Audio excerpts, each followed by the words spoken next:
How to download and install Google Chrome on your Windows 10. So hello guys, welcome back to my YouTube channel. In this video I'll be discussing about how you can easily download and install Google Chrome on your Windows 10. So first thing, just open up any of your favorite browsers such as Edge and simply search it for Google Chrome download. Now simply select this first link over here, which is the official link to download the Google Chrome browser on your PC or laptop. So now simply tap on this download Chrome button over here and it will automatically get started with the download of your setup file.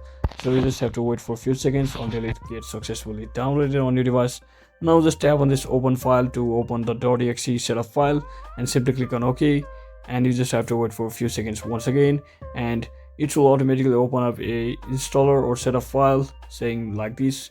So you just have to wait for a few seconds for it to complete the process of the installation, and as you can see it's currently being installed. So once it's successfully installed, you can easily start opening Google Chrome browser just like this by simply tapping on with the signing in option, or you can also go for a new one just like that.